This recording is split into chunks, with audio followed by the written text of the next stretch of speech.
I'm a college counselor by trade, by profession, and I would always take my 11th graders to a college fair, a regular secular college fair. And I noticed that when I would take them, even the student who had not made any decisions or was not like sure they were going to college, suddenly were on fire. That the excitement of that room created an energy. And I was doing it as an independent counselor at a small Jewish high school, and I went to that principal and I said, you know, I have an idea.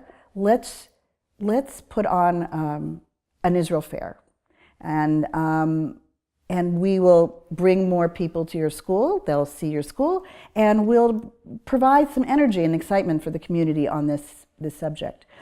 And we did, and that's how it was born. And from that, I found that there was a real need and excitement from the parents' perspective, from the programmer's perspective, from the student perspective, that they did not have any idea the breadth, in spite of the fact that there are many schools that do have Israel counselors, they did not have the idea of the breadth of opportunities there were until we brought this to the forefront. And that's when I began in earnest starting to say, wait, this is not only a fair, but it could be even more. And I realized early on from a personal point of view is that I saw my own daughter's transformation after her gap year. So my own daughter, who I'll be candid with you, was very nervous about going on a gap year. And I was very adamant about her going on one. I felt that it was not the right time for her to be going to a secular college. She was a product of a Jewish day school education, but I did not feel that she would be able to navigate that experience. And I also felt like this is the only time where you are completely unencumbered, that you can, the world, you should pardon the expression, is your oyster. You can experience all kinds of things, and I wanted her to do that, feel like a better global citizen, a better Jewish citizen, to really get in touch with who she was, and I felt that she had to do it. So we had a deal that she could pick whichever place she wanted to go, but she had to go. And she was not happy about it, but she did it. And but on the way back, but the funny part is I wrote a story about this, that I was worried, I was scared, and I went to the principal at the time, because she was so worried and scared, and I said, am I doing the right thing? And she said, don't worry, you'll be rewarded. And she came back from her year and she asked me if she could go back for a second year. That she hadn't explored enough, and she really was on the cusp of learning about everything. And she said, Mommy, now I feel comfortable in my own skin. I know who I am, but now I want to do it. And she said, you were so right. And I have to say, there's nothing more magical and wonderful for a parent to hear that they were right.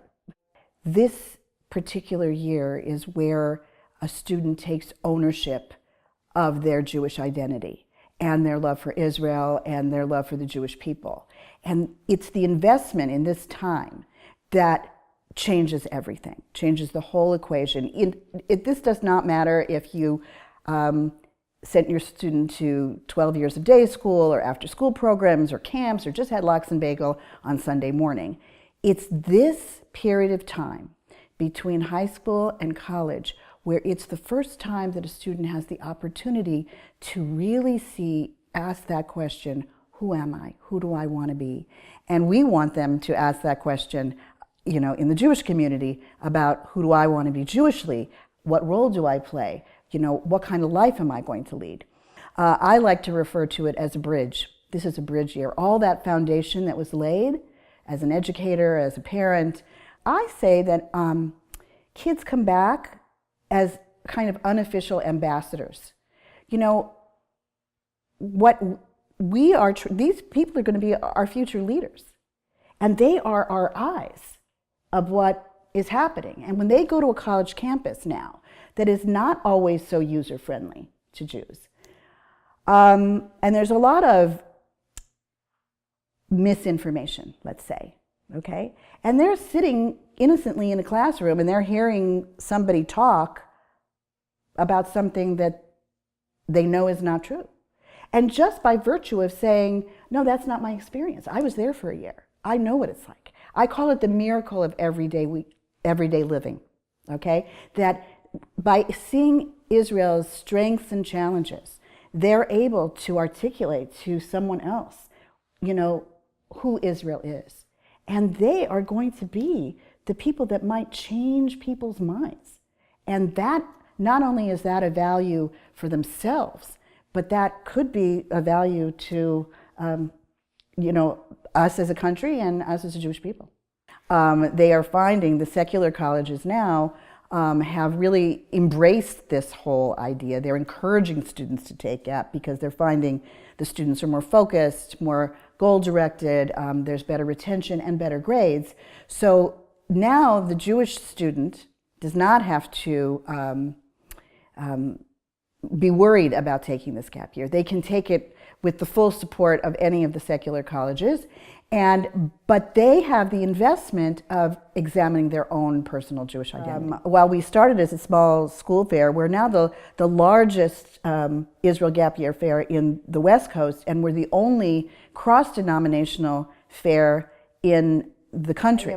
I am very proud of that fact that in this room, I like to call it a Red Sea parting moment, because everyone in that room, they might have different philosophical point of views, but their main mission is to get students to go to Israel, and they all feel passionate about it, all at the same time. And you can feel that energy. They all care so deeply. And I think it's a very good lesson to all of us as a community that we can do it. But we at the American Israel Gap Year Fair take enormous pride that we actually do it. That in that room, for that night, Klal Israel is there, and we're all working together.